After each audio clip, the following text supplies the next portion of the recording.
आइए हम प्रार्थना करेंगे, प्रभु को धन्यवाद देंगे, उनकी महिमा करेंगे, उनके नाम को ऊंचा उठाएंगे। फिर एक बार हम अपने आप को आपके हाथ में स्वर्गीय प्रेमी पिता समर्पित करते हैं। ईश्वर के नाम से हम आपके सम्मुख आए हैं।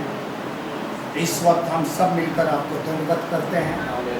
यह पूरे सप्ताह संभाल कर हर एक ज़रूरत को पूरा करके ये वक्त दिया है कि हम सिर्फ और सिर्फ आपकी महिमा करें। खुदावंदा, हमारे जीवन में घटी हुई हर एक घटना के लिए हम आपका धन्यवाद देते हैं।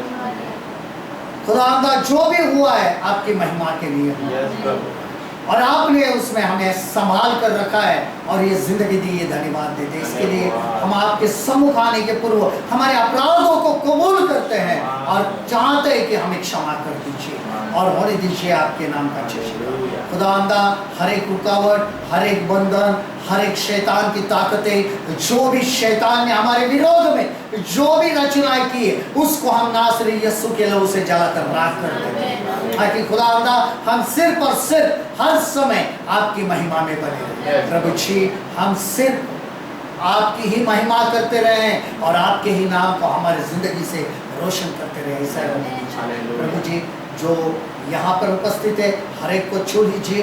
जो सुन रहे, जो सुनेंगे, हर एक के ऊपर आपकी बरकत कायम रहे। और प्रभु जी, आपने ये ऐसा अनुग्रह किया, इसके लिए हम आपके शुक्रगुजार हैं। हर एक को छू कर आपके खुदावंदा पवित्र आत्मा से भर दीजिए, ताकि वो आत्मा में अपना जीवन बिता सके। और जब आप आए तो हर एक व्यक्ति तैयार हो जाए, ताकि कोई भी ये ना कह सके कि मैं तैयार नहीं था। हर एक व्यक्ति तैयार हो जाए और आपके आमद की, आपके दूसरे आगमन की प्रतीक्षा करे और आपको महिमा देते रहे। हम आपके लहू के बारे में आ जाते हैं, आपके पवित्र आत्मा के अधिकार में आ जाते हैं। आप हमें चलाइए।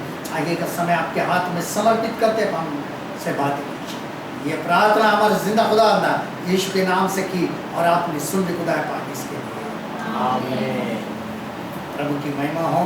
और आज हम अपने वचन की ओर चले गए। आज के वचन है इफिसियों की पत्री 5 अध्याय, इसका 32 वचन, इफिशियन चैप्टर 5 वर्स 32।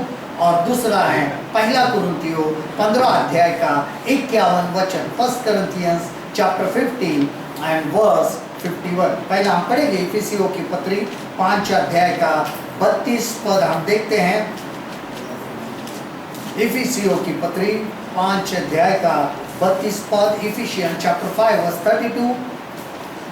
यह भेद तो बड़ा है, पर मैं यहाँ मसीह और कलीसिया के विषय में कहता हूँ। और दूसरा वचन हम पढ़ेंगे पहला कुरिन्थियों 15 अध्याय का हम 51 पद हम देखते हैं। 1 Corinthians चैप्टर 15 वर्स 51। देखो, मैं तुमसे भेद की बात कहता हूँ, हम सब नहीं सोएंगे, परंतु सब बदल जाएंगे। उसी अनुसार हम उर्दू में भी दोनों कलाम हम पढ़ेंगे कि इफिसियों के खत की 5 बाब का 32 कलाम हम देखते हैं। ये भेद तो बड़ा है, लेकिन मैं मसीह और कलीसिया की बाबत कहता हूँ। वैसे ही पहला कुरिन्थियों 15 बाब का 51 कलाम। देखो, मैं तुमसे भेद की बात कहता हूँ, सब तो नहीं सोएंगे, मगर सब बदल जाएंगे। परमेश्वर की महिमा हो। और इस वचन के लिए परमेश्वर को धन्यवाद। और आज का जो महत्वपूर्ण विषय 7 सीक्रेट्स इन 1 जॉन, यानी पहले यूहन्ना में 7 भेद। यूहन्ना की पहली पत्री के अंदर 7 भेद लिखे हैं और उन भेद को समझना बहुत जरूरी। भेद यानी सीक्रेट्स, मिस्ट्री, छुपी हुई बात, जो गुप्त बात होती है। और ऐसी 7 गुप्त बातें हैं, 7 भेद की बातें जो पहली यूहन्ना में लिखी है। यहाँ पर दोनों वक्त इफिसियों में और कुरिन्थियों में पौलुस कहते हैं कि तुम्हें मैं एक भेद की बात बताता हूँ। हर वक्त भेद की बात हमारे सामने जब आ जाती है तो हमेशा सोचना है कि अंधेरे में छुपी हुई बात, गुप्त बात। और ऐसी 7 बातें जो भेद की बातें हैं, यूहन्ना अपने खत में लिखते हैं कलीसिया के लिए, और उन भेदों को समझना हर एक कलीसिया के व्यक्ति को जरूरी है कि वो भेद की बात क्या है।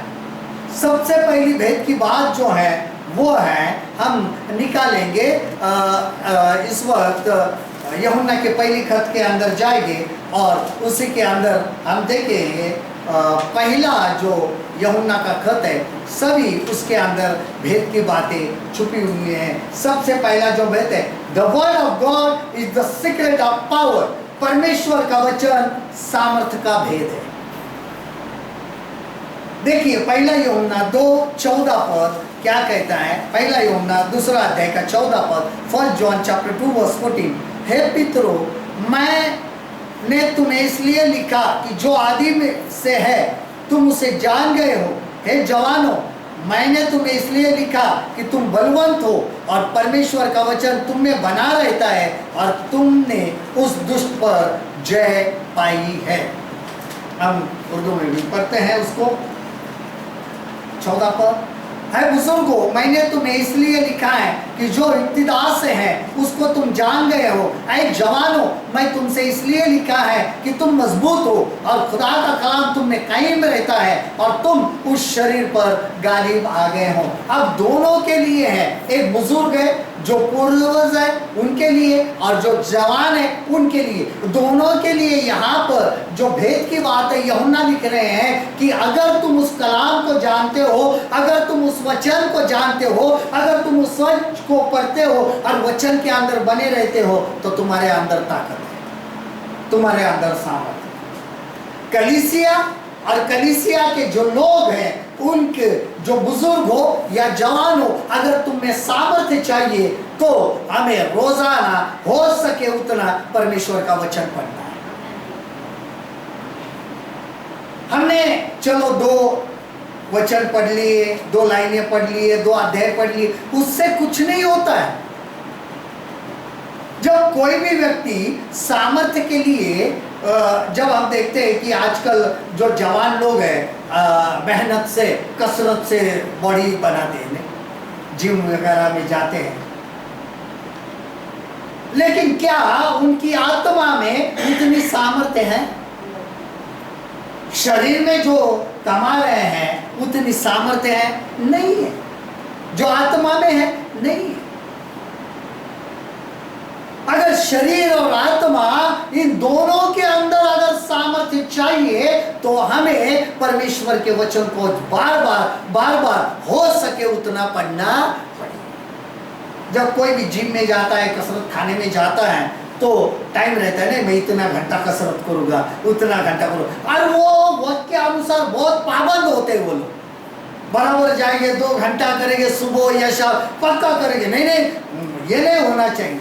लेकिन क्या हम उतना सीरियसली, उतना आत्मीयता से कलाम को पढ़ते हैं, वचन को पढ़ते हैं?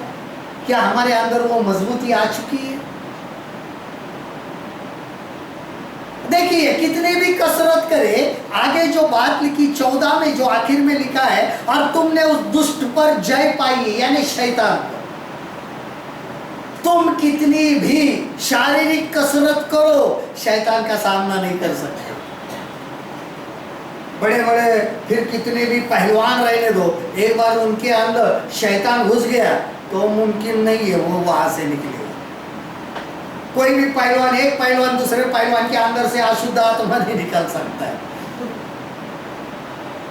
वो क्यों जाता है? भले आपका शरीर कसरत से मजबूत हुआ है, लेकिन अपनी आत्मा जो है वो कमजोर है, उसमें सामर्थ्य नहीं। यही भेद की बात है कि हम देखते हैं जवानों के अंदर और बुजुर्गों के अंदर बहुत जल्दी अशुद्ध आत्माएं क्यों प्रवेश करती? तो बुजुर्ग से लेकर जवान, जवान से लेकर बुजुर्ग, सब लोग आ गए उसके अंदर, क्योंकि वो शरीर के अंदर भले तंदुरुस्त हो लेकिन आत्मा में कमजोर है। जब हम वचन में मजबूत रहते हैं, बार बार वचन पढ़ते हैं, और वचन के अंदर जो भेद छुपा है वो ये है कि वो हमें सामर्थ्य देता है। सामर्थ्य का भेद। जब शैतान देखता है किसी पर आक्रमण करने के वक्त, तो देखता है अरे इसके उसके ऊपर मैं आक्रमण नहीं कर सकता। अपना जीवन जो है उसने पूरी रीति से वचन से भरा हुआ है, सामर्थ्य है उसके अंदर।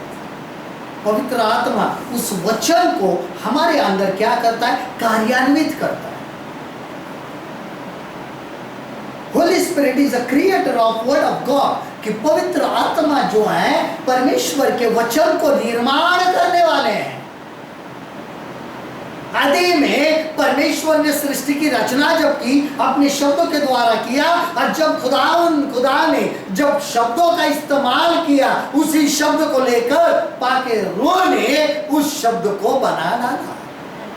पवित्र आत्मा ने उस शब्द को क्या किया? निर्माण किया। वो सामर्थ्य थी। जब हम ये शब्द पढ़ते हैं तो पवित्र आत्मा इस शब्द की निर्मिति हमारे जीवन में करते हैं। वो सामर्थ्य। इसके लिए सबसे पहला भेद जो है, the word of God is a secret of power. परमेश्वर का वचन सामर्थ्य का भेद है। हमारे अंदर कौन सी सामर्थ्य है? तो वचन जो है वो हमारे अंदर बना रहता है। यही रहस्य है, यही गुप्त बात है, यही भेद है कि हमारे अंदर सामर्थ्य। शैतान को 10 बार सोचना पड़ता है, इसके ऊपर आक्रमण करे या ना करे।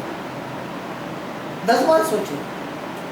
इसके जब यीशु मसीह का बपतिस्मा हुआ और वो पवित्र आत्मा के द्वारा जंगल में उनकी परीक्षा होने के लिए ले लिए, तो शैतान ने, इब्लिस ने वचनों के द्वारा, कलाम के द्वारा ही कलाम की परीक्षा, वचन के द्वारा वचन की परीक्षा ली। ध्यान रखना इस बात के, क्योंकि प्रभु यीशु मसीह आदि में वचन परमेश्वर था, वचन परमेश्वर के साथ था, और उसने मनुष्य रूप धारण कर हमारे बीच में दे रखे। और उस वचन की परीक्षा ही वचन के द्वारा इब्लिस ले रहा है, शैतान ले रहा है। तो वचन ने भी वचन से जवाब दिया। हमारा कभी कभी जो सामना होता है ना, ध्यान रखना है, शैतान हमारे सामने वचन जो है अलग अलग तरीके से प्रस्तुत करता है। नहीं, ये वचन ऐसा नहीं, ऐसा है, ऐसा कर सकता है। वचन से ही जवाब देना पड़ेगा। हमारा सामना जो है इतना आसान नहीं है। इसके लिए भेद की बात, वो सामर्थ्य जो है वो भेद की बात है। ये पहला भेद है कि जितना वचन पढ़ोगे उतनी सामर्थ्य बढ़ेगी, जितना वचन पढ़ोगे उतनी सामर्थ्य। देखिए, जब हम चूल्हे में आग लगाते हैं तो जितना तुम लकड़ियां डालोगे, कुछ जलाने के लिए डालोगे, उतनी आग बनी रहती है। तो पवित्र आत्मा जो आग बनकर हमारे जिंदगी में बसा है, जो हमारे जिंदगी में वास करते हैं, जो रहते हैं, निवास करते हैं, जितना तुम वचन अपने अंदर डालोगे उतनी पवित्र आत्मा की आग जो है वो सिलकती रहेगी, वो आग बरकरार रहेगी। अन्यथा वचन कम हो गया, जो आग जो है बुझना शुरू हो जाती है। और बाइबल में सीधा कहा है कि पवित्र आत्मा को बुझने मत दो, उसको मत बुझाओ। Do not quench holy spirit. जितना वचन पढ़ोगे अंदर की जो आग है वो क्या हो जाएगी? बढ़ती रहेगी, जलती रहेगी। यह पहली भेद की बात है। दूसरी भेद की बात, doing the will of God is the secret of continuousness. परमेश्वर की इच्छा पूरी करना निरंतरता का भेद है।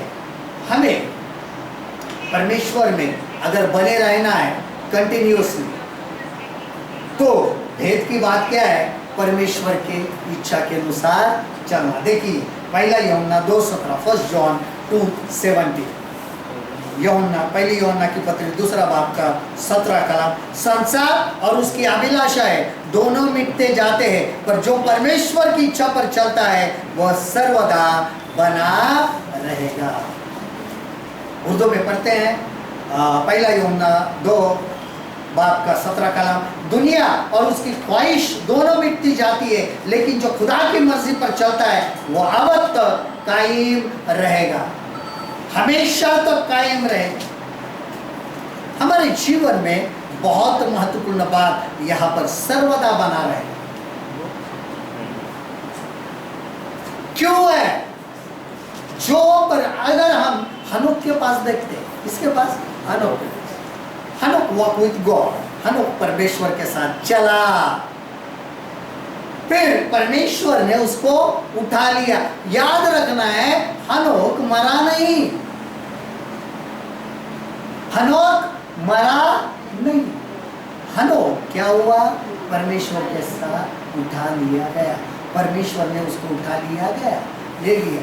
इब्रानियों की किताब में लिखा है कि परमेश्वर की मर्जी थी कि हनोक को मृत्यु का अनुभव ना हो, इसके लिए परमेश्वर ने उसको उठा लिया। कितनी बड़ी बात है। हनोक बहुत महत्वपूर्ण बात है। अगर हम ध्यान से देखेंगे, बाइबल स्टडी की बात है, लेकिन थोड़े समय में कहता हूँ एकदम 2 शब्दों। हनोक को कब उठा लिया गया मालूम है? पेंटिकॉस्ट। यही रहस्य है। और कलीसिया भी उठाई जाएगी पेंटिकॉस्ट। हनोक यहूदी नहीं था, वो गैर मसीह था, वो गैर यहूदी था। He was a Gentile। और हम कलीसिया जो है, महत्वपूर्ण बात है कि कलीसिया भी किस रीति से बनी है? गैर यहूदियों से बनी। हमारे जो पेंटिकॉस्ट का दिन आता है, पेंटिकॉस्ट का दिन जो आता है वो आता है निसान महीने में, यानी अप्रैल और मई के दौरान। हम क्या तैयार हैं? हम क्या परमेश्वर के साथ चलते हैं ताकि वो उठा लिए जाए हमें? क्या कलीसिया परमेश्वर के हजूरी में चलती है कि प्रभु का इसका मृत्यु का अनुभव ना हो तो कलीसिया को मैं उठाए ले जाऊंगा? इसके लिए पौलुस भेद की बात कहता है कि हम सब सोएंगे नहीं, हम उठाए जाएंगे, हम सोएंगे नहीं। भेद की बात बताता हूँ। अरे किसी 5:32 में जो भेद की बात है कि वो कहता है, मैं कि ये पति पत्नी के विषय में नहीं कह रहा हूँ, ये मैं कलीसिया और यीशु मसीह के विषय में कह रहा हूँ। ये भेद की बात है। और वो भेद की बात यहाँ पे, दूसरी भेद की बात कि उसको उठा लिया कंटिन्यूस। अगर हमें उसके अंदर रहना है, सर्वदा तक बने रहना है, तो हमें परमेश्वर की इच्छा के अनुसार चलना। हम दुआ करते हैं, हमारे बाप आप जो आसमान में है, आपका नाम पाक माना जाए, जैसे आपकी मर्जी आसमान में पूरी होती है वैसी जमीन पर भी हो। इंसान कितना झूठ बोलता है। दुआ तो करता है कि जैसे आपकी मर्जी, आपकी इच्छा स्वर्ग में पूरी होती है वैसे पृथ्वी पर भी हो। और जब पृथ्वी पर भी उनकी इच्छा पूरी होनी है तो हमारी इच्छा से मांगते क्यों है? प्रभु ये करो, प्रभु वो करो, और कहते क्या है? आपकी इच्छा पूरी हो। गड़बड़ है ना? प्रभु की इच्छा जानने के लिए हमें बाइबल तो पढ़नी पड़ेगी, वचन तो पढ़ना पड़ेगा। हर एक बात प्रभु ने जो कहा है, क्या करना है क्या नहीं करना है, यह परमेश्वर की इच्छा है। This the way of God, यह मर्जी है खुदा। लेकिन मैं कुछ सप्ताह पहले भी कहा था कलीसिया के विषय में कि सोमवार से लेकर शनिवार तक हम अपनी मर्जी पूरी करते, लेकिन जो आराधना का दिन है वो सिर्फ परमेश्वर का है। तो उस दिन हमारे जीवन में सुबह से लेकर शाम तक सिर्फ उनकी मर्जी पूरी होनी चाहिए। वैसे तो हमेशा होनी चाहिए, लेकिन सोमवार से लेकर तो शनिवार तक हम अपनी ही मर्जी पूरी करते, अपनी इच्छा से प्रार्थना करते, अपनी इच्छा से वचन पढ़ते हैं। जब मिला टाइम तो पढ़ते हैं, नहीं तो एक ही दिन आराधना के लिए है, उसमें भी कंजूसी। वो पूरा दिन किसके लिए है? बाइबल कहती है कि जो सप्ताह का आखिरी दिन है वहां पे जो शबात है वो शनिवार का था। अब हम शबात नहीं बनाते, हम सप्ताह का पहला दिन यानी पुनरुत्थान का दिन जो रविवार है, इतवार है, उसको मनाते, वो आराधना का दिन मनाते हैं हम। शबात नहीं, आराधना का दिन वो हम मनाते हैं। तो शबात के दिन होता था तो खाना भी पहले ही रात को पकाना है, उस दिन खाना भी नहीं पकाना है। दूसरे दिन का खाना आज पहले दिन में, और हो सके तो खाना भी मत खाओ, शपथ कर दे, इतना पवित्र है। आज तो हर दिन पवित्र है, परमेश्वर के अनुसार पवित्र, लेकिन एक दिन जो है वो खास प्रभु के लिए। हम तो पहले छुट्टी के दिन जो है ना, पहले खाने का बंदोबस्त करते हैं। अरे आज छुट्टी का दिन है, क्या बनाएंगे?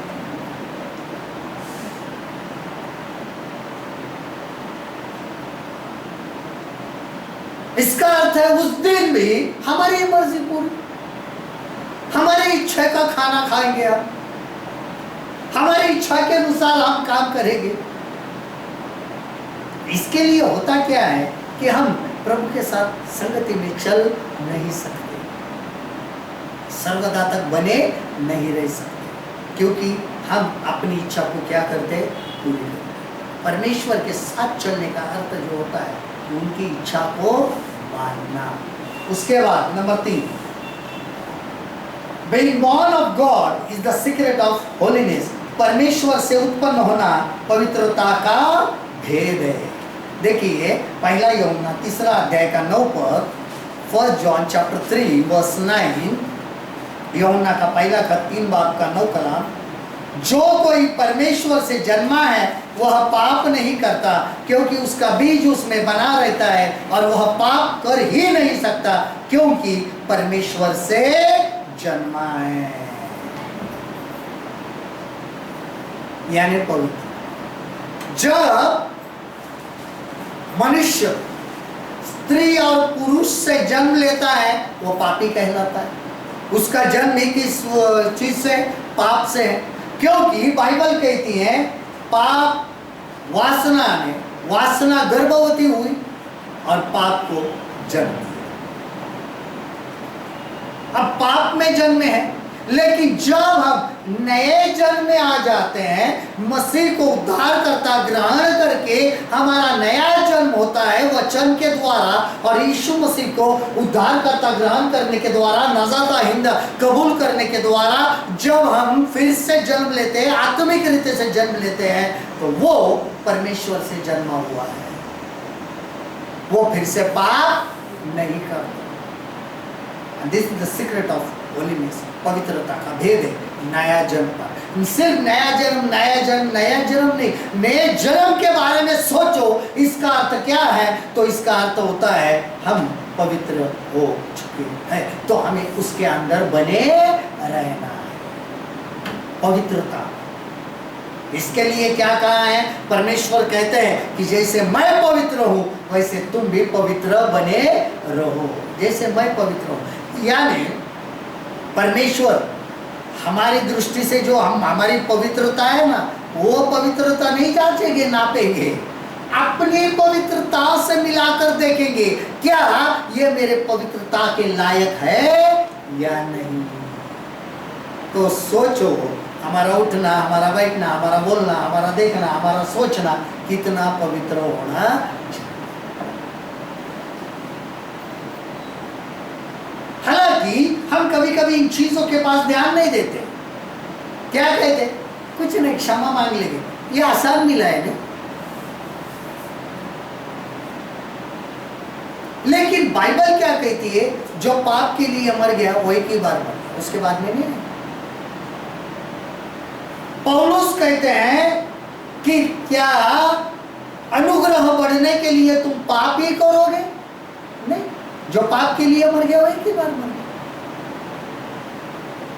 कि तुम पर और अनुग्रह बढ़े, और अनुग्रह बढ़े, इसके लिए मैं पाप करूंगा, क्षमा मांगूंगा, पाप करूंगा, क्षमा मांगूंगा, ये नहीं हो सकता। जो पाप के लिए मर गया एक ही बार, अब तुम नए जन्म पाए हुए। पतरस कहते हैं कि नाशवान बीज के द्वारा नहीं, तो तुम्हारा जन्म अविनाशी बीज के द्वारा हुआ है, जो परमेश्वर का वचन है। परमेश्वर का वचन कभी टलता नहीं। आसमान और जमीन टल जाएगी, खुदावन कहते, लेकिन मेरा कलाम कभी नहीं टलेगा, मेरा वचन कभी नहीं मिटेगा, हमेशा बना। और वही वचन जब हमारे अंदर होता है और उस वचन के द्वारा जब हम नया जन्म पाते हैं, तो उसको क्या कहते हैं? आत्मा में जन्म लेना, नया जन्म लेना, शुद्धता में जन्म। कभी कभी 10वां वचन अगर हम पढ़ते आगे, पहला यूहन्ना 3:10, इसी से परमेश्वर की संतान और शैतान की संतान जाने जाते हैं। जो कोई धर्म के काम नहीं करता वह परमेश्वर से नहीं, और न वह जो अपने भाई से प्रेम नहीं रखता। यहाँ पे अगर देखते हो तो लिखा है, इसी से खुदा के फर्जंद और इब्लिस के फर्जंद जाहिर होते हैं। जो कोई रास्तबाजी के काम नहीं करता वो खुदा से नहीं, और वो भी नहीं जो अपने भाई से मोहब्बत नहीं रखता।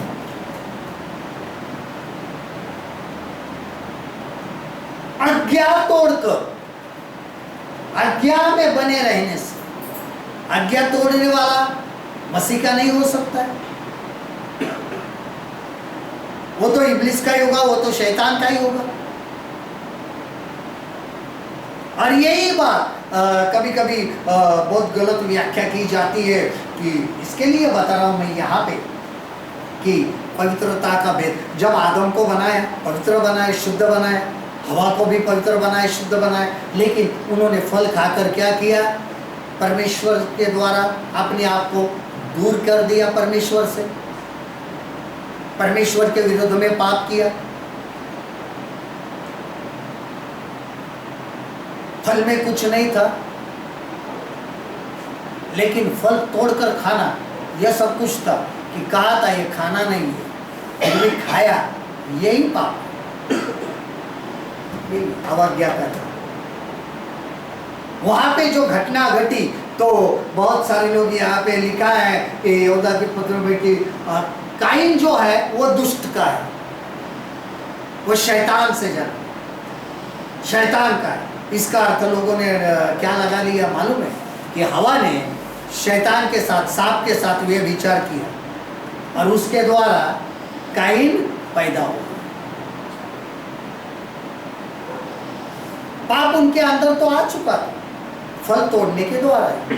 अब वहां पे दूसरे कार्य करने की जरूरत नहीं थी। शैतान ने उकसाया, फल खा। और इसके लिए ये भेद जो है पवित्रता का भेद है। इसके लिए कहा है कि जो शैतान से उत्पन्न होता है, शैतान से उत्पन्न होने का अर्थ होता है कि जो परमेश्वर की आज्ञा नहीं मानता है और वो नया जन्म नहीं पाना चाहता है, उसमें ही बना रहना चाहता है। परमेश्वर के वचन के द्वारा हमारा क्या होता है? नया जन्म होता है। और प्रभु यीशु मसीह के उद्धार करता ग्रहण करने से हमें उद्धार मिलता है और हम नए जन्म में आ जाते हैं। आत्मा और हमारा शरीर से नया जन्म, ये हमारे जीवन के लिए जो है पवित्रता का भेद है। उसके बाद हम देखते हैं चौथा, the law of God is the secret of service. परमेश्वर का प्यार सेवा का भेद है। परमेश्वर का प्यार सेवा का भेद है। पहला यूहन्ना 3:16, 1 जॉन 3:16, यूहन्ना का पहला का 3 बाब का 16 कलाम। हमने प्रेम इसी से जाना कि उसने हमारे लिए अपना प्राण दे दिए, और हमें भी भाइयों के लिए प्राण देना चाहिए। हमने मोहब्बत को इसी से जाना है कि उसने हमारे वास्ते अपनी जान दे दी, और हम पर भी भाइयों के वास्ते जान देना फर्ज है। कौन मरेगा? यहाँ पे लिखा है भाई के लिए जान देना। जान देने का अर्थ तो समझ में आना चाहिए। जान देने का अर्थ जो है, प्रभु यीशु मसीह ने अपना जीवन किसको दिया? हमारे लिए दिया। सलीब पर मर गए, गाड़े गए, तीसरे दिन जीवित हो। सामने वाले जब भाई को अगर नया जीवन प्राप्त होना है तो हमारा पुराना जीवन मरना चाहिए। समझ में आई बात? चलो मैं तेरे लिए मरूंगा, तू जीवित रहेगा, ऐसा नहीं होगा। वो सिर्फ परमेश्वर कर सकता है।